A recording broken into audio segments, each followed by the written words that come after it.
चलिए हम आ जाते हैं कक्षा 8 गणित। देखिए आज हम लोग हल करने वाले हैं अभ्यास 13D को। तो अभ्यास 13D को हल करने से पहले ना देखिए हम इस नियम को याद रखेंगे, चक्रीय चतुर्भुज के सम्मुख कोणों का योगफल। ठीक है, ये हम लोग का चक्रीय चतुर्भुज हो गया। चक्रीय चतुर्भुज में ना सम्मुख कोण ए का सम्मुख कोण कौन सा बनेगा? कोण सी बनेगा। यहाँ पर एक चक्रीय चतुर्भुज है जिसके चारों शीर्ष यहीं वृत्त पर ही होना चाहिए। तो यहाँ पर कोण बी का सम्मुख कोण कौन सा है? कोण डी। तो इन दो सम्मुख कोणों का योगफल हमेशा 180 अंश रहेगा, इन दोनों कोणों का। ठीक है, यहाँ पर नीचे लिखा भी हुआ है, किसी चक्रीय चतुर्भुज के सम्मुख कोणों के प्रत्येक युग्म का योगफल 180 अंश रहता है। ठीक है, दूसरे शब्दों में चक्रीय चतुर्भुज के सम्मुख कोण संपूरक होते हैं। संपूरक माने जिन दो कोणों का योगफल 180 अंश रहता है उन्हें संपूरक कोण कहते हैं, संपूरक कहते हैं। चलिए आगे हम लोग को यहाँ पर भी लिखा हुआ है, किसी चक्रीय चतुर्भुज के सम्मुख कोण संपूरक होते हैं या सम्मुख कोणों का योगफल 180 अंश रहता है। इस बात को हम लोग याद रखेंगे। ठीक है, चलिए अब हम लोग आ जाते हैं अभ्यास पे। अभ्यास हम लोग 13D को हल करने वाले हैं। देखिए इसमें हम लोग को पहला प्रश्न दिया हुआ है ना, ऊपर यहाँ पे लिखा हुआ है प्रश्न 1 तथा 2 में सही उत्तर दीजिए। पहले और दूसरे प्रश्न में हम लोग को सही विकल्प छांटना है। और यहाँ पर दिया हुआ है 5 चित्र 13.32 में चक्रीय चतुर्भुज ABCD की भुजा AB को आगे बिंदु E तक बढ़ाया गया है। यही हम लोग का एक चक्रीय चतुर्भुज है। चक्रीय चतुर्भुज वहीं रहता है ना, कोई वृत्त में चतुर्भुज रहेगा और तथा इसके चारों शीर्ष क्या रहेंगे? वृत्त की परिधि पर ही रहेंगे। तो यहाँ पर बोला है ना कि जो AB भुजा है, यहाँ पे AB भुजा यहाँ पर ये दिख रही होगी आपको, इसको ना आगे E तक बढ़ा दिया गया है, आगे हाँ E तक बढ़ा दिया गया है। बहिष्कोण कोण CBE इसका मान है, इसी का वैल्यू हम लोग को यहाँ पर ज्ञात करना है। ठीक है, तो देखिए इसको हम लोग पहले बता देते हैं एक बार कि कैसे हम लोग ज्ञात करेंगे। यहाँ पर एक हमें चक्रीय चतुर्भुज दिया गया है, तो हम लोग जानते हैं कि चक्रीय चतुर्भुज के सम्मुख कोणों का योगफल 180 अंश होता है। देखिए यहाँ पर देखिए कोण A और C का योगफल देखिए, यहाँ पर ये 75 अंश है, यहाँ पर ये 105 अंश है। जोड़ेंगे तो हम लोग दोनों का क्या आ जाएगा? 180 अंश आ जाएगा। देखिए उसी प्रकार यहाँ पे कोण D बन रहा है और यहाँ पे ABC जो यह वाला कोण बन रहा है, सम्मुख कोणों का योगफल कितना हो जाएगा? यह भी 180 अंश हो जाएगा। और यहाँ पर यह कोण हमें यदि ज्ञात हो गया तो हम लोग इस वाले, हम लोग जानते हैं कि एक रेखा पर कोई बिंदु रहता है, उस पर 180 अंश का कोण बनता है। तो यह वाला कोण हम लोग को ज्ञात हो जाएगा, तो हम लोग 180 अंश में से घटाकर यह वाला कोण भी हम लोग आसानी से ज्ञात कर पाएंगे। यही हम लोग का बहिष्कोण है। ठीक है, तो चलिए हम लोग लिख देते हैं इसको। हम लोग हल करने वाले पहले प्रश्न को पहले वाले प्रश्न को हल करने वाले, तो हम लोग लिख देते हैं कोण D और यहाँ पर जो कोण बन रहा है, इन दोनों कोणों का वैल्यू हम लोग पहले इस कोण का वैल्यू हम लोग ज्ञात करते हैं ना, इसकी मदद से। चलिए हम लोग लिख देते हैं कोण D जो बन रहा है और प्लस, अब इसको हम लोग कोण B को हम इस प्रकार से लिख देते हैं ABC, ताकि हम लोग को पता चले कि इसी कोण की हम लोग बात कर रहे हैं। ठीक है, इस यहाँ पे जो चतुर्भुज है इसी का सम्मुख कोण के बारे में हम चर्चा कर रहे हैं। यहाँ पर तो लग रहा है, लेकिन यहाँ पर इस कोण, यहाँ पर भी कोण बन रहा है, तो हम लोग इसको इसका नामकरण कर देते हैं कोण ABC यही है सम्मुख कोण। कोण D का सम्मुख कोण यही है, बराबर हम लोग लिख देते हैं 180 अंश। ऐसा हमने क्यों लिखा? क्योंकि हम लोग जानते हैं कि चक्रीय चतुर्भुज, हम लोग पहले इसको हल करते हैं। ठीक है, हल करेंगे और जो विकल्प सही रहेगा उसको हम लोग बता देंगे। लिख देते हैं चक्रीय चतुर्भुज के सम्मुख कोणों का योग, सम्मुख कोणों का योगफल 180 अंश होता है। यही हमने अभी पीछे पढ़ा। तो यहाँ पर देखिए कोण D का वैल्यू हम लोग को ज्ञात है। कोण D का वैल्यू कितना?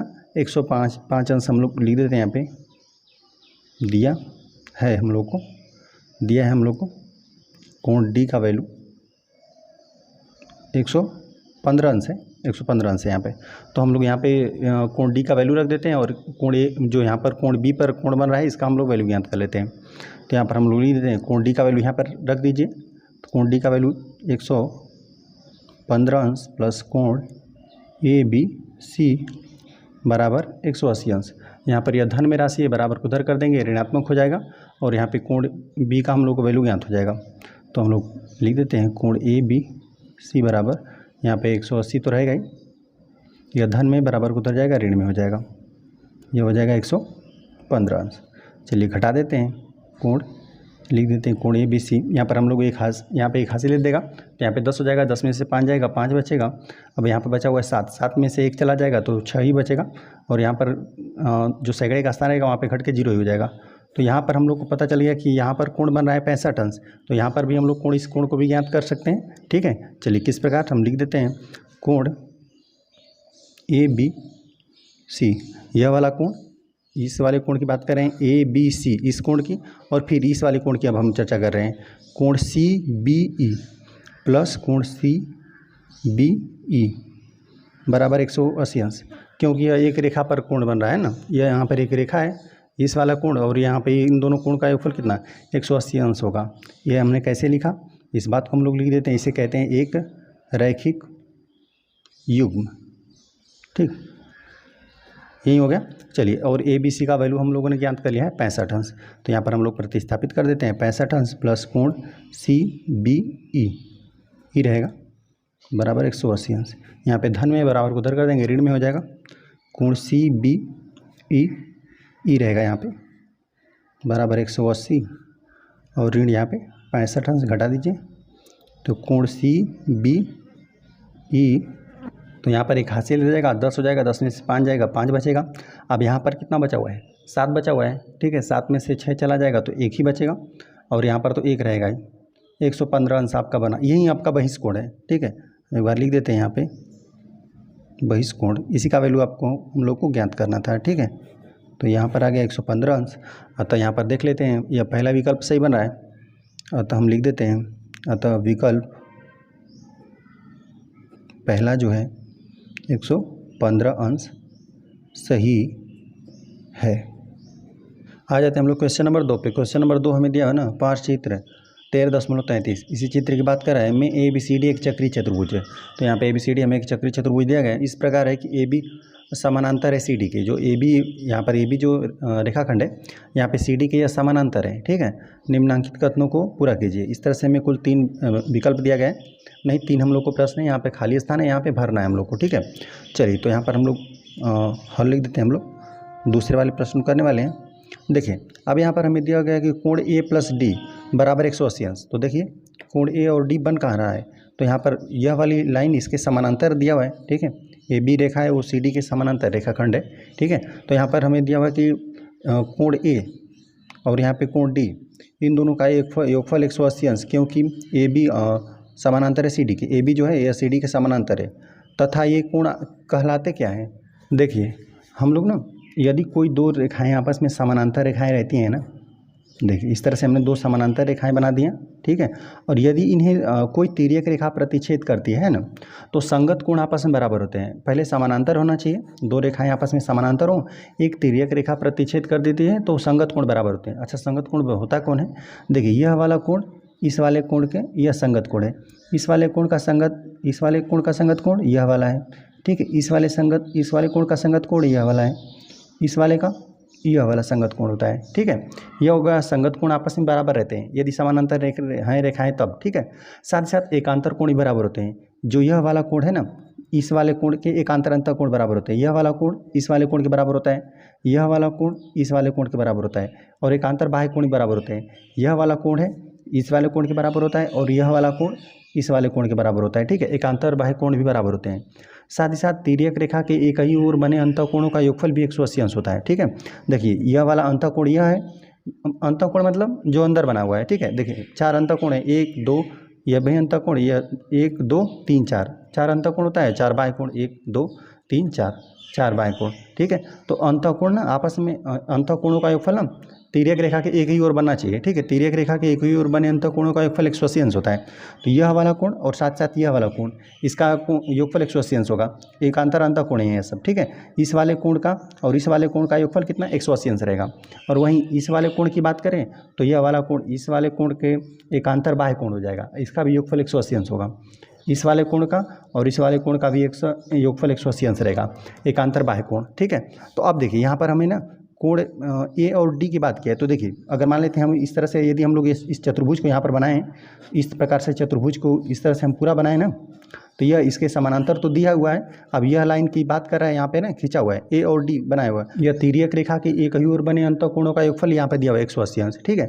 इस वाले कोण का और इस वाले कोण का योगफल कितना रहेगा, 180 अंश ही रहेगा। तो हम इस बात को लिख देते हैं कि यह अंतःकोण है, यह वाला और यह वाला कोण। साथ साथ इधर भी रहता तो पूछता ना, तभी भी यह वाला कोण और यह वाला कोण भी, लेकिन इधर ये तो है नहीं, इसमें बस यही है हम लोग को कि यह लाइन है, यह समानांतर रेखा है, ठीक है। यह दोनों समानांतर रेखा है और इस वाले कोण का योगफल 180 अंश से दिया हुआ है और यह साथ साथ समांतर है, तो इसे बोलते हैं अंतःकोण। अंदर जो बन रहा है अंतःकोण।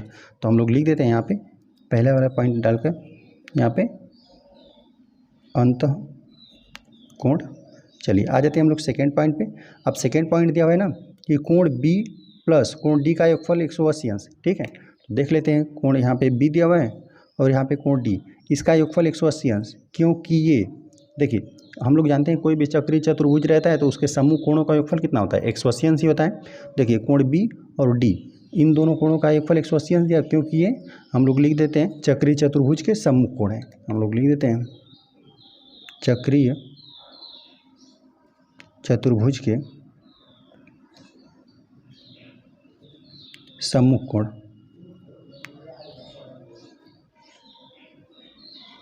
सम्मुख कोण है। आ जाते हैं हम थर्ड वाले पे। यहाँ पे दिया हुआ है कि ये कोण ए और कोण बी आपस में बराबर है, ठीक है। क्योंकि कोण ए प्लस कोण डी बराबर ये किसके होगा, चलिए हम लोग थर्ड को यहाँ पे लिख देते हैं। तो देखिए ये होगा कैसे बराबर, कोण ए प्लस डी दिया हुआ है, हम लोग लिखते हैं इसको, कोण ए प्लस कोण डी, ये किसके बराबर होगा, ए और डी की बात कर रहा है, तो यहाँ पर इसका योगफल 180 अंश ही होगा।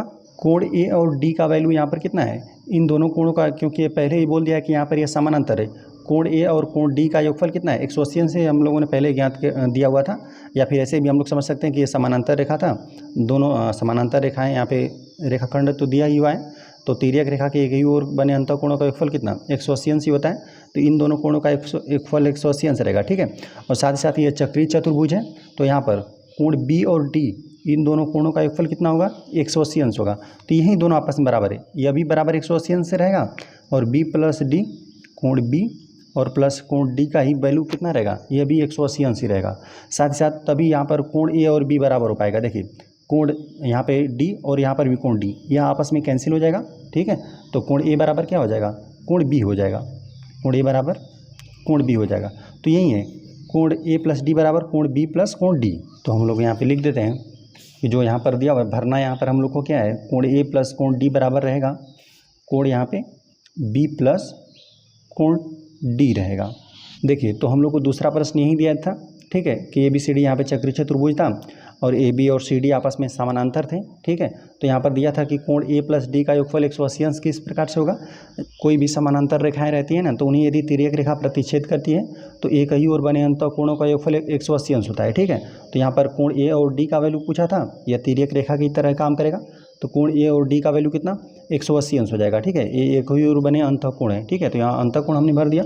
दूसरा में यहाँ पर बात किया था कोण बी और डी का योगफल 180 अंश है, क्योंकि ये यहाँ पे एक चक्रीय चतुर्भुज है, हम लोग जानते हैं चक्रीय चतुर्भुज के सम्मुख कोणों का योगफल कितना, 180 अंश होता है। ए प्लस सी की भी बात करता तभी भी कितना होता है, 180 अंश होता। तो यहाँ पे ए प्लस, यहाँ पे कोण बी और डी की बात किया था 180 अंश, क्योंकि हम लिख दिया कि चक्रीय चतुर्भुज के सम्मुख कोण है, ठीक है। और यहाँ पर हमें दिया गया था कि कोण ए बराबर कोण बी, ए बराबर बी, क्योंकि कोण ए प्लस कोण डी यह बराबर इस प्रकार से किस प्रकार से होगा। देखिए यहाँ पर हमें पहले ही दे दिया था कि यह दोनों क्या है, समानांतर है। यहाँ पे चक्रीय चतुर्भुज दिया था, यह वाला यहाँ पे समानांतर दिया था।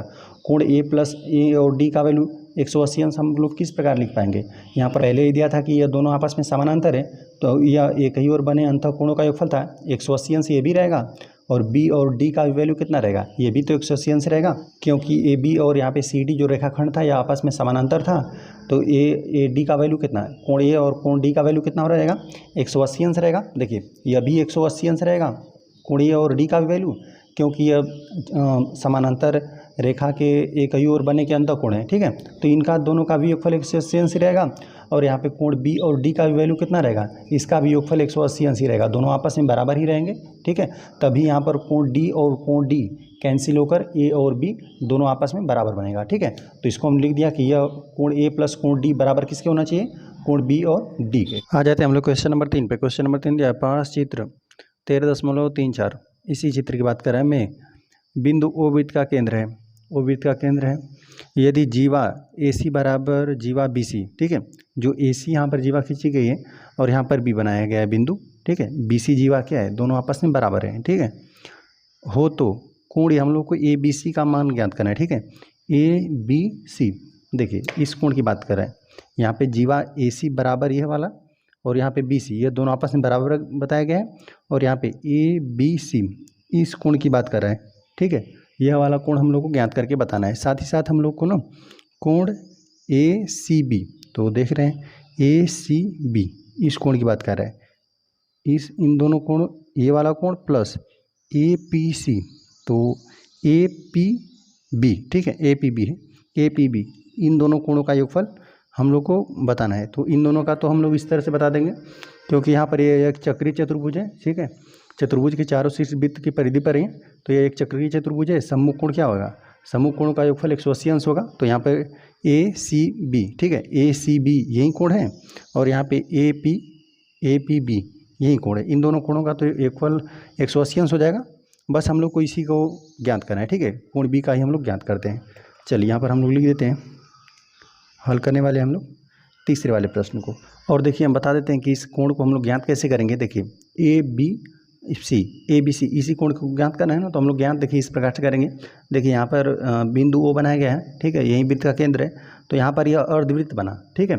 यहाँ पे आधा वृत्त ऊपर है, आधा नीचे है, ठीक है। यहाँ पर यह अर्धवृत्त है। अर्धवृत्त में यदि आप ना यहाँ से इसके व्यास के साथ आप कोई भी कोण बनाएंगे ना, तो उसका मतलब जो भी कोण बनेगा, ठीक है, वो 90 अंश का बनेगा। यहाँ से बिंदु ए और यहाँ पे बिंदु बी, अर्धवृत्त में बना कोण समकोण होता है, ठीक है। ये हम लोग जानते हैं। यह वाला कोण 90 अंश हो जाएगा। और साथ साथ बता दिया पहले कि यह वाली भुजा आपस में दोनों बराबर हैं, ठीक है। यहाँ पे जीवा हैं, दोनों जीवाएँ आपस में बराबर रहती हैं। तो जो भी कोई भी यहाँ पर एक ए बी सी, यह हम लोग का एक त्रिभुज बन गया ना। तो कोई भी त्रिभुज रहता है ना। देखिए मान लेते हैं यहाँ पर हम, यदि कोई त्रिभुज इस तरह से हमने बना दिया, ठीक है। यदि त्रिभुज की तीनों भुजाएं आपस में बराबर रहेंगी ना, तो प्रत्येक कोण 60-60 अंश का हो जाएगा, ठीक है। प्रत्येक कोण 60-60, क्योंकि ना कोई भी त्रिभुज रहता है, बराबर भुजाओं के सम्मुख कोण आपस में बराबर रहते हैं, ठीक है। यदि भुजाएं आपस में बराबर हैं तो उनके सामने जो भी कोण बन रहा है, जैसे यह वाली भुजा है, इसके सामने का भी ये वाला कोण बराबर होगा। यह भी आपस में बराबर है तो इसके सामने का भी कोण बराबर होगा। यह वाला भुजा बराबर है तो इसके सामने का भी कोण बराबर होगा, ठीक है। त्रिभुज के अंतःकोणों का योगफल 180 अंश होता है, ठीक है। तो यहाँ पर यह समबाहु त्रिभुज है, समबाहु, कोई भी समबाहु त्रिभुज रहेगा तो उसके प्रत्येक कोण ना 60-60 अंश का रहेगा, ठीक है, 6 या 18। और यदि समद्विबाहु त्रिभुज हम लोग के पास है, ठीक है, यदि चलिए इस तरह से हम एक समद्विबाहु त्रिभुज बना दिए, ठीक है। मान लेते हैं कि यह वाली भुजा और यह वाली भुजा आपस में बराबर है, लेकिन यह बराबर नहीं है। तो ये जो भी भुजाएं बराबर है ना, यह वाली भुजा बराबर है इस वाली भुजा के, ठीक है। तो इसके सामने जो कोण बना है, यह वाला कोण, और इस भुजा के सामने यह वाला कोण, ये दोनों कोण आपस में बराबर होंगे, ठीक है। यह वाला कोण, यह वाला बराबर, भुजा यह वाली थी, यह वाली भुजा बराबर, तो इसके सामने जो कोण बना है, इस भुजा के जो सामने कोण बना है, ये दोनों आपस में बराबर रहेंगे। यदि एक कोण हम लोग को ज्ञात हो जाएगा, यदि यह वाला कोण ज्ञात हो जाएगा तो हम लोग इस कोण का भी वैल्यू ज्ञात कर लेंगे, ठीक है। वही बात यहाँ पर भी है। इस वाले कोण का वैल्यू हम लोग को 90 अंश पता है, इन दोनों को हम लोग बराबर करके हम लोग इसका वैल्यू ज्ञात कर लेंगे। तो चलिए हम लोग लिख देते हैं, दिया है हम लोग को, दिया है कि जीवा, एक बार लिख देते हैं इस बात को, जीवा ए सी बराबर जीवा बी सी, ये हम लोग को बराबर दिया हुआ है। और इस हम लिख देते हैं कोण सी का मान 90 अंश होगा। ऐसा हमने क्यों लिखा, इस बात को हम लोग लिख देते हैं, अर्धवृत्त में बना कोण समकोण होता है, तभी हमने इस बात को लिखा, ठीक है, समकोण होता है। और यहाँ पर जो कोण ए पर कोण बन रहा है और यहाँ पे कोण बी पर जो कोण बन रहा है, यह दोनों कोण आपस में बराबर होगा, ठीक है। चलिए इस बात को भी हम लोग लिख देते हैं, कोण हम लिख देते हैं, कोण बी ए सी बराबर, बी ए सी हमने लिख दिया, और यहाँ पे लिख देते हैं ABC, कोण ABC, ये दोनों आपस में बराबर होगा, इसको हम लोग x मान लेते हैं, ठीक है। और यहाँ पर हम लोग लिख देते हैं त्रिभुज ABC में, ABC, त्रिभुज ABC में, ठीक है। इसी में हम लोग चर्चा कर रहे हैं कि ये दोनों कोण आपस में बराबर होगा, इसको हम लोग बराबर x मान लेते हैं, ठीक है। और इसको हम लोग हल करेंगे, ठीक है। चलिए, और ऐसा हमने क्यों लिखा कि ये दोनों कोण आपस में बराबर क्यों है, और इसको हम लोग x मानकर हल करेंगे, ठीक है। चलिए हम लोग लिख देते हैं किसी त्रिभुज में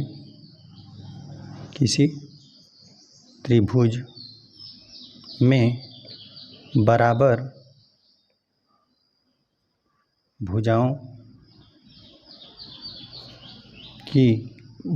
के लिख देते हैं सम्मुख कोण बराबर होते हैं, कोण बराबर होते हैं, ठीक है। कोई भी त्रिभुज रहेगा, यदि उसमें हम लोग को बता दिया ना कि दोनों भुजाएं बराबर हैं, मतलब कोई भी यदि भुजा बराबर है तो उसके सामने के कोण आपस में बराबर हो जाएंगे। यदि कोण के भी बारे में चर्चा कर दिया ना कि कोण बराबर है पहले से, तो भुजाएं भी आपस में बराबर हो जाती हैं, कोई भी त्रिभुज रहे, ठीक है। तो ये हो गया, हमने इस कोण और इस कोण के बराबर लिख दिया। और यह वाला कोण हम लोग जानते हैं, कोण C कितना 90 अंश हो गया। ये हमने कैसे लिखा, अर्धवृत्त में बना कोण समकोण होता है, ठीक है। तो चलिए अब त्रिभुज के हम लोग तीनों अंतःकोणों को जोड़ लेते हैं। हम लोग लिख देते हैं त्रिभुज ABC में, त्रिभुज के तीनों अंतःकोणों को हम लोग जोड़ते हैं, ठीक है। ABC इसी त्रिभुज में हमने लिया, कोण C को भी जोड़ते हैं, ठीक है। और प्लस इसको हम लोग इस तरह से नामकरण किए थे ना, BAC, कोण BAC, ठीक है। इस तरह से हमने इसको नामकरण कर दिया था। और फिर इसको ABC, कोण ABC, इन तीनों कोणों का योगफल कितना रहेगा, 180 अंश ही रहेगा, क्योंकि हम लोग जानते हैं कि त्रिभुज के अंतःकोणों का योगफल 180 अंश होता है, ठीक है। तो इस त्रिभुज में हमने तीनों कोणों को यहाँ पर जोड़ दिया, तो कोण C का वैल्यू हम लोगों ने निकाला हुआ है 90 अंश, ठीक है। और साथ साथ ये दोनों कोण क्या है, आपस में बराबर है, जिसको हम लोगों ने x मान लिया था, इसको हम लोग लिख देते हैं x प्लस x, ठीक है। क्योंकि दोनों कोण आपस में बराबर है, तो हम लोगों ने दोनों को क्या मान लिया, एक ही x ही मान लिया, और बराबर 180 अंश। चलिए 90 अंश है, बराबर के उधर कर देंगे, यहाँ पे ऋणात्मक हो जाएगा, और x में x जोड़ देंगे, यहाँ पे 2x हो गया, और ये धन में 90 था, बराबर के उधर कर दिया। या फिर हम एक बार लिख ही देते हैं इसको, 90 अंश बराबर इधर 180 अंश, ठीक है। x हमने जोड़ दिया, 2x हो गया, यहाँ पे धन 90 बराबर को उधर कर देंगे, ऋण 90 हो जाएगा, ठीक है। तो 2x बराबर 180 अंश माइनस 90 अंश, 2x बराबर यहाँ पे 90 अंश ही बचेगा। अब यहाँ पे 2 गुणा में, यहाँ पर फिर भागा में आ जाएगा, ठीक है। तो x का मान हो जाएगा 90 में हम लोग क्या कर देंगे, 2 से भाग दे देंगे, 90 का आधा कितना हो जाएगा, 45 हो जाएगा, ठीक है। तो x का वैल्यू 45 अंश आ गया। तो हम लोग को पता चल गया कि जो यहाँ पर कोण बन रहा था, जो हम लोग को पूछा था, ठीक है, ABC यही कोण था, ये अभी कोण 45 अंश का है, ये भी 45 अंश, और यह वाला 90 अंश है, ठीक है। और तीनों कोणों को हम जोड़ेंगे तो कितना 180 अंश ही आ जाएगा, ठीक है। 2 2 45 से 90 हो जाएगा, और यहाँ पर ये कोण C कितना है, 90 है, तो जोड़ेंगे तो 180 अंश ही आएगा। और हम लोग को इसी का वैल्यू ही बताना था, तो ये हम लोग का है, ठीक है, यही है। या यहाँ पर कोण ABC बराबर x हम लोगों ने माना था, ये दोनों कोण बराबर थे, तो बराबर x माना था, x का वैल्यू आ गया 45 अंश। तो यहाँ पर कोण ये जो हम लोग का है ABC, ये कितना मिला, 45 अंश। अतः हम लोग लिख देते हैं यहाँ पे कोण ABC बराबर कितना हो गया, ये हम लोग का हो गया 45 अंश। और ये इस तरह से ये वाला प्रश्न तो हल हो गया। यहाँ पे तथा यहाँ पे कोण ACB, ठीक है, और प्लस APB, इस कोण का योगफल हमें बताना है, तो इसको भी हम लोग लिख देते हैं कोण ACB, ठीक है, ACB, ठीक है। और प्लस यहाँ पर हम लोग लिख देते हैं कोण APB, यहाँ पर हम लोग APB इस कोण की बात कर रहे हैं, ठीक है। समूह कोण हम लोग जानते हैं, कोई भी चक्रीय चतुर्भुज रहता है, उसके समूह कोणों का योगफल 180 अंश होता है। तो यहाँ पर हम लोग लिख देते हैं बराबर 180 अंश। हम लोग यहाँ पे कारण लिख देते हैं, चक्रीय चतुर्भुज के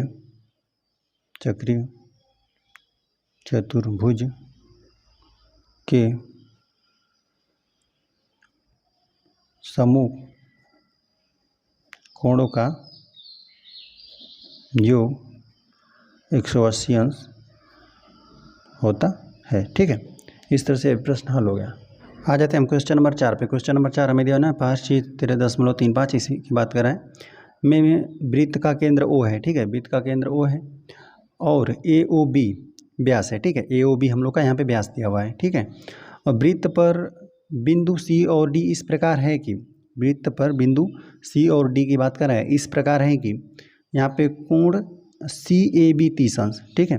सी ए बी यहाँ पर दिया हुआ है 30 अंश बनाया हुआ है, ठीक है। और यहाँ पर दिया हुआ है कोण ए बी डी, तो ए बी डी यहाँ पर कोण दिया हुआ है हम लोग को यहाँ पे 40 अंश।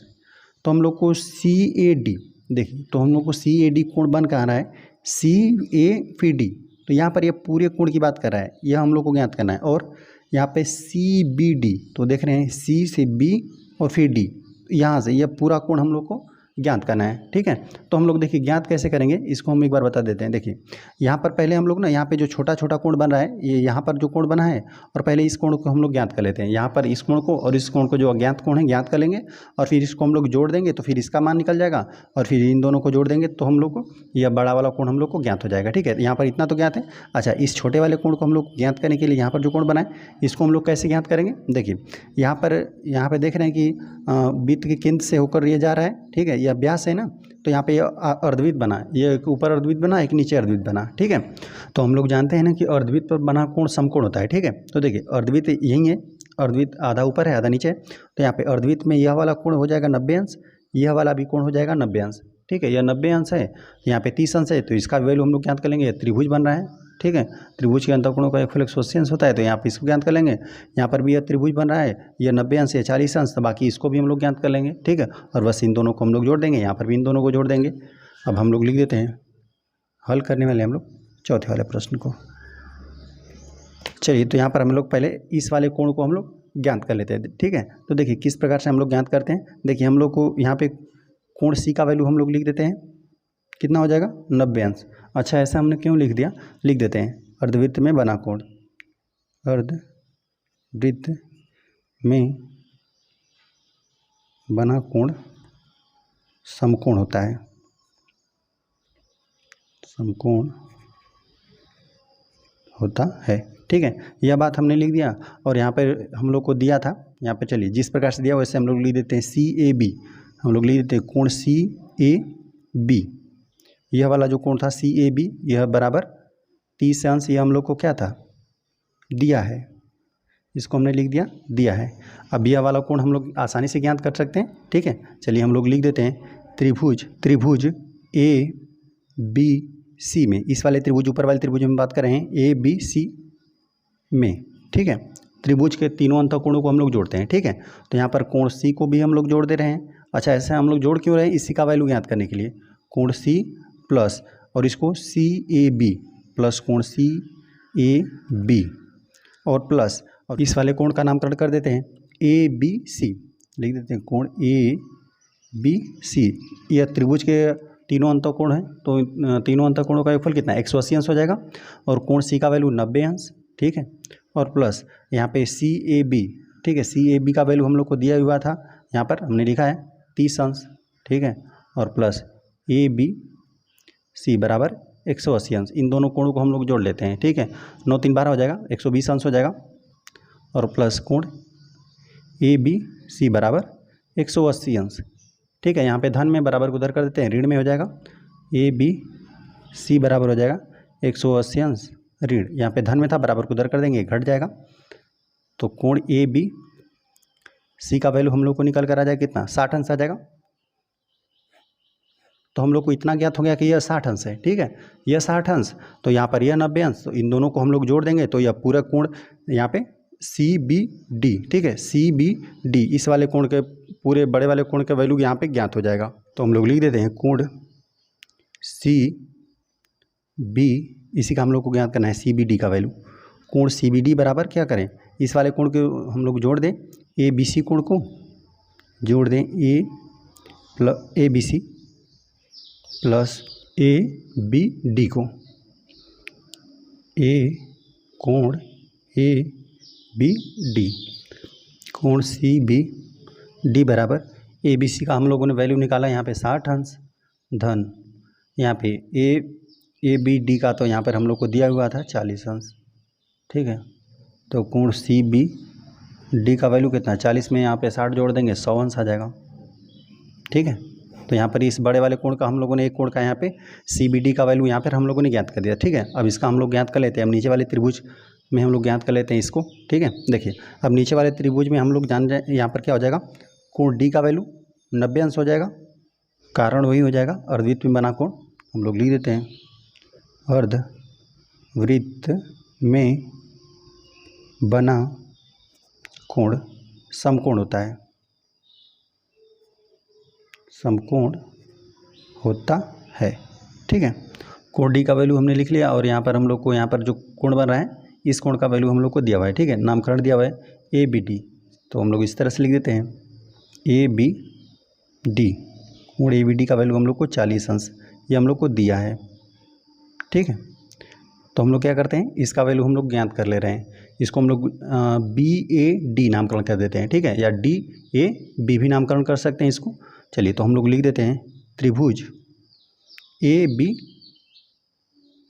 डी में। ठीक है, ए बी डी, इस त्रिभुज में हम लोग, चलिए सभी कोणों को त्रिभुज के तीनों अंतों कोणों को जोड़िए, तो कोण डी को हम लोग जोड़ देंगे और प्लस इस कोण को हम लोग जोड़ देंगे। ठीक है, इसका जो नामकरण है उस हिसाब से हम लोग लिख देते हैं कोण ए बी डी। ठीक है, इस कोण को हमने जोड़ दिया ए बी डी इस कोण को, और इसको हम लोग जोड़ते हैं प्लस, तो चलिए इसको बी ए डी नामकरण कर देते हैं, बी ए फिर डी। ये कितना हो जाएगा, त्रिभुज के तीनों अंतः कोणों का योगफल कितना 180 अंश होता है, तो हमने 180 अंश लिख दिया। कोण डी का वैल्यू यहाँ पे 90 अंश है। ठीक है, और प्लस यहाँ पे ए बी डी का वैल्यू हम लोग को 40 अंश दिया हुआ है, 40 अंश प्लस कोण यहाँ पर हम लोग लिख देते हैं बी ए यहाँ पे डी, बी ए डी, इसी का वैल्यू हम लोग ज्ञात करना चाह रहे हैं। क्यों हम लोग ज्ञात करना चाह रहे हैं, तभी हम लोग इन दोनों कोणों को जोड़कर इस वाले बड़े वाले कोण का हम लोग वैल्यू ज्ञात कर पाएंगे। ठीक है, यहाँ पे सी ए डी का वैल्यू हम लोग ज्ञात कर पाएंगे, बराबर 180 अंश। इन दोनों को हम लोग जोड़ देंगे तो 13 हो जाएगा, 130 अंश हो जाएगा, प्लस कोण बी ए डी बराबर 180 अंश। यह धन में, बराबर को उधर कर देते हैं, ऋण में हो जाएगा बी ए डी। ठीक है, बी ए डी बराबर 180 अंश, यहाँ पे धन में था, बराबर को उधर पक्षांतर करेंगे, ऋणात्मक हो जाएगा 130 अंश।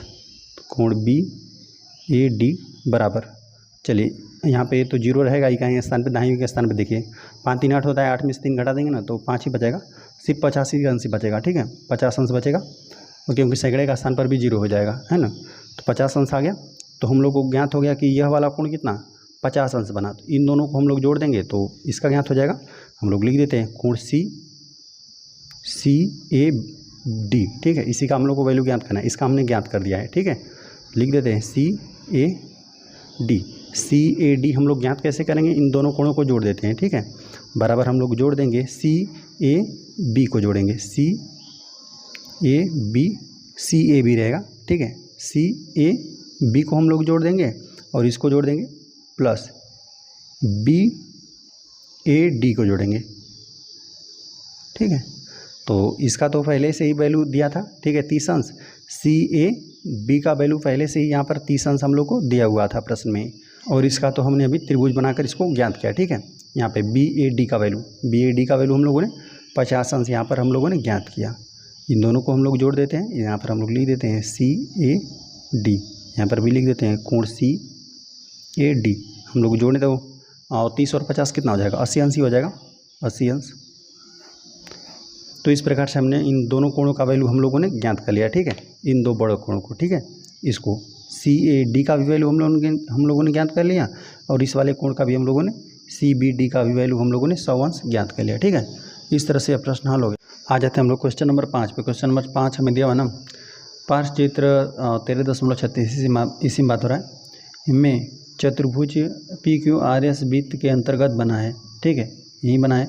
यदि यहाँ पे दिया हुआ है कोण आर बराबर 80 अंश, कोण आर 80 अंश दिया हुआ है, कोण यस 85 अंश हो, तो कोण पी और यहाँ पे कोण क्यू हम लोग को वैल्यू ज्ञात करना है। ठीक है, चलिए हल हम लोग ज्ञात करने वाले हैं 5 वाले प्रश्न को। देखें तो यहाँ पर आप देख रहे हैं ना कि जो भी वृत्त है, ठीक है, वृत्त की परिधि पर ये चतुर्भुज के चारों शीर्ष हैं। ठीक है, तो यहाँ पर ये चक्रीय चतुर्भुज है, तो हम लोग जानते हैं कि चक्रीय चतुर्भुज के सम्मुख कोणों का योगफल 180 अंश होता है। तो हम लोग आसानी से एक का यहाँ पे ज्ञात है तो इसका भी हम लोग ज्ञात कर पाएंगे, इसका ज्ञात है तो इसका भी हम लोग आसानी से ज्ञात कर लेंगे। चलिए तो हम लोग इन दोनों कोणों को जोड़ते हैं। देखिए हम लोग लिख देते हैं कोण, ठीक है, कोण यस प्लस, चलिए कोण क्यू को ही जोड़ते हैं।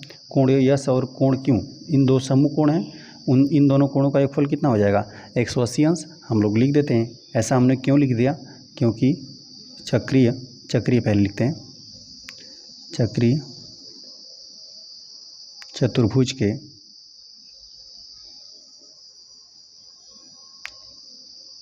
सम्मुख कोणों का योग 180 अंश होता है। ठीक है, तो हम लोग को एक तो दिया हुआ है ना, यस का तो वैल्यू हम लोग को दिया हुआ है, क्यू का हम लोग आसानी से ज्ञात कर लेंगे। ठीक है, हम लोग लिख देते हैं कोण यस बराबर हम लोग को दिया हुआ है 85 अंश। ठीक है, यहाँ पर लिख देते हैं हम लोग 85 अंश, कोण यस बराबर 85 अंश, ये हम लिख देते हैं दिया है। ठीक है, तब क्या हो जाएगा, यस का वैल्यू यहाँ पर रख दीजिए 85 अंश, यहाँ पर हम लोग लिख देते हैं 85 अंश प्लस कोण यहाँ पे क्यू हो जाएगा ना, क्योंकि यस का तो वैल्यू हमने 85 अंश रख दिया। ठीक है, कोण क्यू बराबर 180 अंश, यहाँ पे धन में है, बराबर को उधर कर देते हैं, ऋण में हो जाएगा, तो कोण क्यू का वैल्यू ज्ञात हो जाएगा 180 अंश, यहाँ पे धन में था, बराबर को उधर कर दिए, यहाँ पे ऋण में हो जाएगा 85 अंश, और 180 अंश में से 85 अंश मतलब 180 में से आप 85 घटा देंगे तो कितना 95 ही बचेगा, तो कोण क्यू का वैल्यू कितना आ गया 95 अंश आ गया, तो एक का तो वैल्यू हम लोगों ने ज्ञात कर लिया। ठीक है, अभी हम लोग 95 को है ना, कोण क्यू और यस का वैल्यू यही है, 85 और 95 को जोड़ेंगे ना तो 180 अंश ही आ जाएगा। ठीक है, तो एक का तो वैल्यू हम लोगों ने ज्ञात कर दिया, कोण क्यू का वैल्यू हम लोगों ने ज्ञात कर दिया। अब इसका भी ज्ञात कर लेते हैं, पी का, हम लोग यहाँ पर भी क्या हो जाएगा कोण पी और प्लस कोण आर, यहाँ पे भी कोण पी प्लस कोण आर का वैल्यू कितना हो जाएगा 180 अंश, कारण यही रहेगा है ना, चक्रीय, यहाँ पे लिख लीजिएगा, चक्रीय चतुर्भुज के समूह कोणों का योग कितना होता है 180 अंश होता है, तो इन दोनों कोणों का योगफल भी कितना हो जाएगा 180 अंश, और यहाँ पे हम लोग को कोण आर का वैल्यू दिया हुआ है। ठीक है, कोण आर का वैल्यू कितना दिया हुआ है 80 अंश, चलिए इसको हम लोग लिख देते हैं दिया है। ठीक है, इसका वैल्यू यहाँ पर प्रतिस्थापित कर दीजिए, तभी कोण पी का वैल्यू आप ज्ञात कर पाएंगे, प्लस यहाँ पे कोण आर का वैल्यू कितना 80 अंश हमने प्रतिस्थापित कर दिया, बराबर 180 अंश, यहाँ पे धन में है, बराबर को उधर 75 कर देंगे, ऋणात्मक हो जाएगा, कोण पी बराबर 180 अंश ऋण 80 अंश, घटा देंगे 180 में से 80 घटा देंगे तो 100 ही बचेगा, कोण पी का वैल्यू आपको निकल कर आया 100 अंश। तो इस तरह से हम लोगों ने दोनों कोणों का वैल्यू ज्ञात कर लिया। ठीक है, क्यू का हम लोग का आया 95 अंश और पी का आया हम लोग का 100 अंश, साथ साथ इन दोनों समूह कोणों को जोड़ेंगे आप है ना, तो कोण पी और यहाँ पे देखिए कोण यहाँ पे आर और इन दोनों को जोड़ेंगे ना, यही है समूह कोण पी और आर, इन दोनों को जोड़ेंगे तभी भी आपका 180 अंश आ जाएगा, और यहाँ पे क्यू और यस को भी जोड़ेंगे 85 और 95 को, तभी भी आपका 180 अंश आ जाएगा। ठीक है, इस तरह से ये प्रश्न हल हो गया। आ जाते हैं क्वेश्चन नंबर 6 पे। क्वेश्चन नंबर 6 में दिया हुआ है ना, पार्श्व चित्र में 12.37 इस चित्र की बात कर रहे हैं में दो वृत्त एक दूसरे को बिंदुओं पी और क्यू पर प्रतिच्छेद करते हैं। ठीक है, एक यहाँ पे वृत्त है, एक यहाँ पर वृत्त है, दोनों यहाँ पे पी और क्यू पे प्रतिच्छेद कर रहे हैं। ठीक है, चक्रीय चतुर्भुज ए पी, ठीक है, ए पी क्यू सी, इसी की बात कर रहे हैं। यहाँ पे ये चक्रीय चतुर्भुज है, क्योंकि यहाँ पे देख रहे हैं कि यह जो चतुर्भुज है, ठीक है, ए पी क्यू सी, इसके चारों शीर्ष इसी वृत्त पर हैं। ठीक है, और तथा दिया है बी पी, ठीक है, बी पी डी, ठीक है, बी पी क्यू डी, इस चतुर्भुज की बात कर रहे हैं है ना, कि ए पी बी, तो ए और पी और बी, ठीक है, ए पी बी यहाँ पर पूरी रेखाखंड की बात कर रहे हैं यहाँ से यहाँ तक, और यहाँ पे सी तथा यहाँ पे दिया हुआ सी क्यू डी इस रेखाखंड की बात कर रहे हैं। यदि कोण ए का वैल्यू 95 अंश, ठीक है, यहाँ पर हमें दिया हुआ है कि कोण ए का वैल्यू 95 अंश है, कोण सी का वैल्यू 80 अंश है, तो हम लोग को कोण यहाँ पे बी, इस कोण के वैल्यू हम लोग को ज्ञात कर रहे हैं, और कोण डी, इस कोण का वैल्यू ज्ञात करना है, और ए पी क्यू, ठीक है, तो ए पी क्यू इस कोण का भी वैल्यू ज्ञात करना है, और यहाँ पे पी क्यू डी, तो देख रहे हैं पी दिया हुआ है, फिर क्यू दिया हुआ है, और डी, इस कोण का भी वैल्यू ज्ञात हम लोग करना है, पी क्यू डी का भी वैल्यू ज्ञात करना है। ठीक है, तो इसी प्रकार से इन चार कोणों का वैल्यू हम लोग को ज्ञात करना है। चलिए तो हम लोग लिख देते हैं, हल करने वाले हम लोग छठा वाले प्रश्न को। ठीक है, और एक बार इसी तरह से हम इस प्रश्न का हल बता देते हैं। देखिए यहाँ पर यह चक्रीय चतुर्भुज है ना, ए पी क्यू सी, ठीक है, तो हम लोग जानते हैं कोई भी चक्रीय चतुर्भुज रहता है तो उसके समूह कोणों का योगफल कितना है 180 अंश रहता है, तो यहाँ पर यह 80 अंश है, तो यह वाला कितना हो जाएगा 100 अंश हो जाएगा। समूह कोणों का योगफल कितना 180 अंश, यह कितना 80 है, तो यह 100 हो जाएगा, और यह 95 है, तो यह कितना हो जाएगा, यह वाला कोण 85 हो जाएगा, तो यह 85 हो जाएगा, तो यह वाला कोण कितना हो जाएगा इन दोनों कोणों का भी तो योगफल 180 अंश आना चाहिए, है ना, क्योंकि ये एक रेखा पर कोण बनना है, तो ये 95 अंश हो जाएगा। ठीक है, उसी प्रकार यह 100 है तो यह 80 बन जाएगा। ठीक है, यह 80 है तो यहाँ पे ये इसके सामने वाला कौन सा है, यह 100 बन जाएगा। तो इसी प्रकार से हम लोग इसको ज्ञात करेंगे। ठीक है, चलिए बाकी बारी बारी से हम लोग सभी कोणों का वैल्यू ज्ञात कर लेते हैं। ठीक है, चलिए हम लोग को दिया हुआ है, ठीक है, लिख देते हैं, दिया है हम लोग को कोण ए का वैल्यू 95 अंश दिया था, और यहाँ पे कोण सी का वैल्यू हम लोग को दिया हुआ है 80 अंश। ठीक है, तो देखिए यहाँ पर चक्रीय चतुर्भुज हम पहले लिख देते हैं एक बार, चक्रीय चतुर्भुज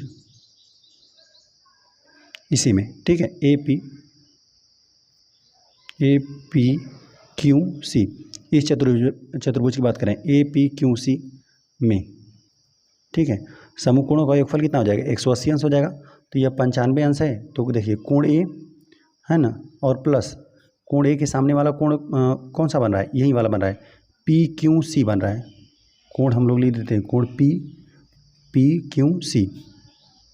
क्यू सी बराबर 180 अंश। कारण यही रहेगा कि चक्रीय चतुर्भुज के समूह कोण, चक्रीय चतुर्भुज के सम्मुख कोणों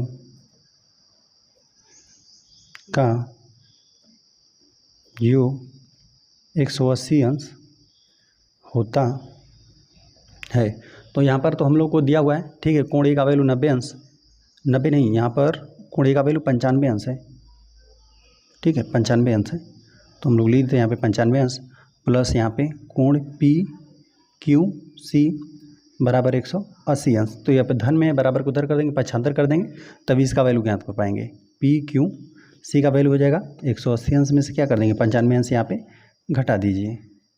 ठीक है, 95 अंश हम लोग घटा देते हैं, पी क्यू सी का वैल्यू हो जाएगा यहाँ पे 180 अंश में से आप 95 अंश घटा देंगे तो 85 बचेगा। ठीक है, एक यहाँ पे हासिल हो जाएगा, 10 हो जाएगा, 10 में से 5 चला जाएगा, 5 ही बचेगा। यहाँ पे 17 बचा हुआ है, 17 में से आप 9 निकाल देंगे तो यहाँ पे आपको 8 ही बचेगा, 85 अंश आया। ठीक है, एक का तो वैल्यू हम लोगों ने ज्ञात कर दिया। ठीक है, चलिए यहाँ पर इस कोण का तो वैल्यू हम लोगों ने ज्ञात कर दिया। ठीक है, अब साथ साथ इस कोण का अब हम लोग वैल्यू ज्ञात करते हैं। ठीक है, अब कोण सी का तो वैल्यू दिया हुआ है, अब यहाँ पर हम लोग देखिए इस और यहाँ पे समूह कोणों का योगफल 180 अंश हो जाएगा, तो यहाँ पर हम लोग लिख देते हैं कोण सी। ठीक है, और प्लस यहाँ पे ए पी क्यू, यहाँ पे कोण ए पी क्यू, इसका भी योगफल 180 अंश रहेगा, और कारण यही रहेगा। ठीक है, चक्रीय चतुर्भुज के समूह कोणों का योगफल कितना 180 अंश होता है। कोण सी का वैल्यू यहाँ पर हम लोग को 80 अंश दिया हुआ है। ठीक है, तो यहाँ पर हम लोग ए पी क्यू बराबर 180 अंश, तो इसका हम लोग वैल्यू ज्ञात कर ले रहे हैं, ए पी क्यू का। यहाँ पे धन में बराबर को उधर कर देंगे, ऋणात्मक हो जाएगा, 75 करेंगे तो ए पी क्यू बराबर 180 अंश, और यहाँ पर हम लोग ऋण 80 अंश कर दे रहे हैं, तो ए पी क्यू बराबर हो जाएगा 100 अंश हो जाएगा। चलिए यहाँ पर ना अब इन दो कोणों का हम लोगों ने वैल्यू ज्ञात कर लिया। ठीक है, ए पी क्यू, ठीक है, ए पी क्यू का हम लोगों ने वैल्यू ज्ञात कर लिया 100 अंश। ठीक है, चलिए साथ साथ एक बार हम यहाँ पर लिख भी देते हैं, इसका हम लोगों ने वैल्यू ज्ञात कर लिया 100 अंश, और इसका ज्ञात कर लिया हम लोगों ने 85 अंश। चलिए इन दो कोणों का वैल्यू हम लोगों ने ज्ञात कर लिया। इन दोनों कोणों की मदद से यहाँ पे जो यह चतुर्भुज बन रहा है, दूसरा वाला यहाँ पे, ठीक है, वृत्त के अंतर्गत यह चक्रीय चतुर्भुज बन रहा है, इसके हम लोग यहाँ पे ये वाला कोण और इस वाले कोण का वैल्यू हम लोग ज्ञात कर ले रहे हैं। ठीक है, देखिए हम लोग लिख देते हैं, ठीक है, कोण ए पी क्यू, इस कोण को हम लोगों ने जोड़ा, यहाँ पे बी पी प्लस यहाँ पे कोण बी पी यहाँ पे क्यू है। ठीक है, इन दोनों कोणों का भी योगफल होगा 180 अंश। क्यों? क्योंकि यहाँ पर ना यहाँ पर ये रेखाखंड है। ठीक है, रेखाखंड कह दें या रेखा कह दें, यहाँ पर यह रेखा पर एक ही बिंदु पर कितना अंश का कोण बनेगा, 180 अंश का बनेगा। तो यहाँ पर 100 हो जाएगा, तो यह कितना हो जाएगा, यह 80 हो जाएगा। ठीक है, तो देखिए एक कोण का वैल्यू हम लोगों ने ज्ञात किया हुआ है, यहाँ पे ए पी क्यू, इसका वैल्यू हम लोगों ने अभी 100 अंश ज्ञात किया ए पी क्यू का। तो यहाँ पर हम लोग लिख देते हैं, यहाँ पे एक रैखिक युग्म रहेगा। ठीक है, इसे एक रैखिक युग्म कहते हैं। ए पी क्यू का वैल्यू हम लोगों ने अभी 100 अंश ज्ञात किया, तो प्लस यहाँ पर हम लोग देते हैं बी पी क्यू बराबर 180 अंश, तो यहाँ पे धन में बराबर को उधर कर देते हैं, ऋण में हो जाएगा। कोण बी पी क्यू बराबर 180 अंश में से हम लोग 100 अंश घटा दे रहे हैं, तो ये हम लोग का निकल कर आ जाएगा बी पी क्यू का वैल्यू हो जाएगा हम लोग को 80 अंश सिर्फ बचेगा। ठीक है, अब इसका वैल्यू हम लोगों ने 80 अंश ज्ञात कर लिया, इसका भी वैल्यू हम लोग ज्ञात कर ले रहे हैं। इस कोण का वैल्यू हम लोग ज्ञात कर लेंगे। देखिए इन दो कोणों को हम लोग जोड़ दे रहे हैं, पी क्यू सी कह दें या सी क्यू पी कह दीजिए। ठीक है, चलिए पी क्यू सी ही हम लोग कह देते हैं, पी क्यू सी, और प्लस इसको जोड़ दीजिए पी क्यू डी को, कोण पी क्यू डी, इन दोनों कोणों का वैल्यू कितना हो जाएगा 180 अंश। यहाँ पर भी हम लोग कह देंगे एक रेखा पर बन रहा है, एक रैखिक युग्म।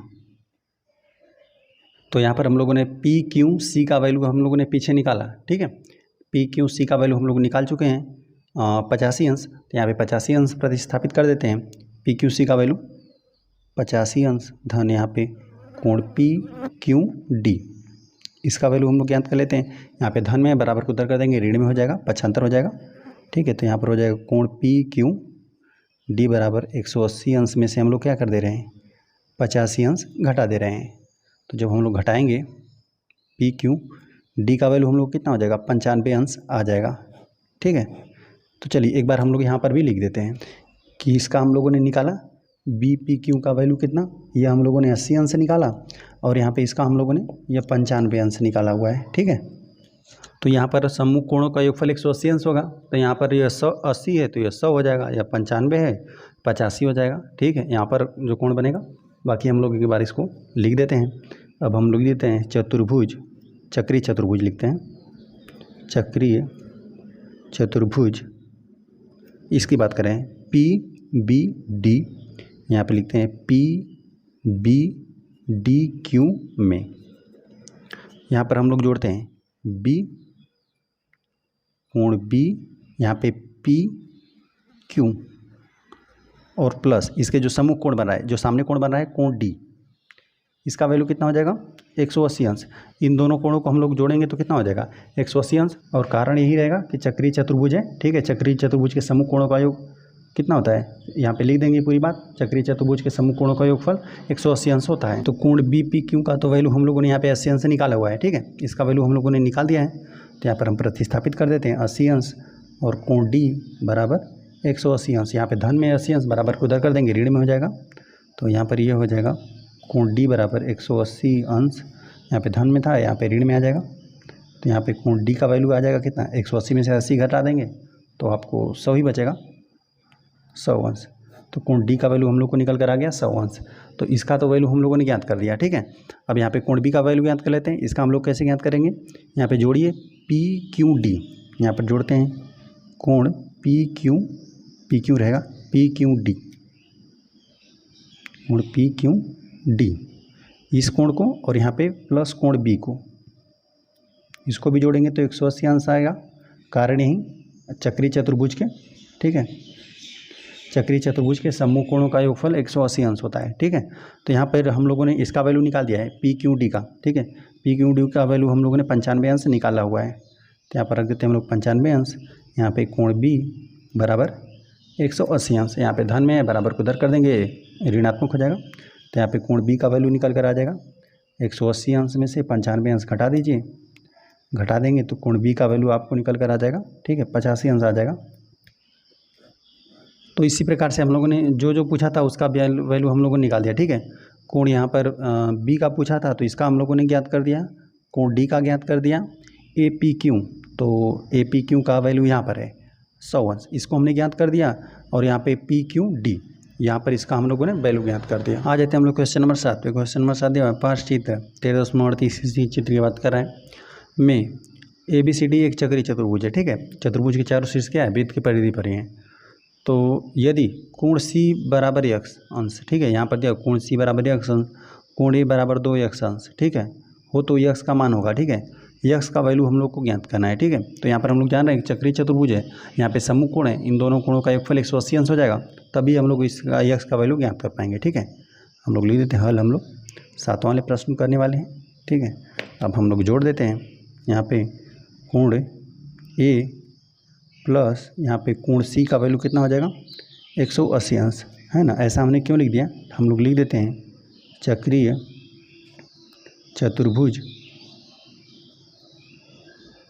चतुर्भुज के सम्मुख कोणों का योग 180 अंश होता है। ठीक है, और यहाँ पे इन दोनों का वैल्यू दिया हुआ है हम लोग को। ठीक है, और यहाँ पर चलिए यहाँ पर हम लोग लिख देते हैं, दिया है हम लोग को कोण C बराबर x अंश दिया था, और यहाँ पे कोण A बराबर हम लोग को 2 x अंश दिया हुआ है। ठीक है, अब यहाँ पर C का वैल्यू यहाँ पर प्रतिस्थापित कर दीजिए, A का भी वैल्यू यहाँ पर प्रतिस्थापित कर दीजिए। तो A के स्थान पर हम लोग क्या रख दें, 2 x अंश। ठीक है, और प्लस C के स्थान पर x अंश। ठीक है, C का वैल्यू यही है, यही C का वैल्यू दिया हुआ है, और A का वैल्यू ये दिया हुआ है। तो हम लोग दोनों का मान प्रतिस्थापित कर दिया, बराबर 180 अंश। तो यहाँ पे 2x है और 1x जोड़ेंगे तो 3x हो जाएगा। 3x अंश बराबर 180। यहाँ पे गुणे में है 3, यहाँ पे गुणे में 3 है, बराबर को इधर कर देंगे 75, भागा में आ जाएगा, हर में आ जाएगा। 180 अंश बटा यहाँ पे 3 हो जाएगा। तो यहाँ पे x अंश का वैल्यू कितना हो जाएगा, 3 से हम लोग 18 को डिवाइड कर देते हैं 180 को। ठीक है, 3 छक 18, तो यहाँ पे x का वैल्यू हम लोग को आ जाएगा 60 अंश। तो यदि हम लोग को तो x का ही वैल्यू पूछा था, x का मान ज्ञात कीजिए। ठीक है, तो x का मान तो यही हो जाएगा 60 अंश। यदि यहाँ पर इस कोण का वैल्यू पूछता तो यह वैल्यू हो जाता 60 अंश। ठीक है, और यहाँ पर हो जाता है यह, इसका दोगुना हम लोग कर देते हैं, 120 अंश हो जाता है। कोण A का वैल्यू 120 अंश और इसका वैल्यू हो जाता है 60 अंश। तो हम लोग को x का ही सिर्फ मान ही पूछा था, तो यही हल हो जाएगा, x का वैल्यू 60 अंश है। यही इस प्रश्न का हल है। चलिए, इस तरह से अभ्यास 13D हम लोग का समाप्त हो गया। वीडियो पसंद आए तो चैनल को सब्सक्राइब जरूर करें।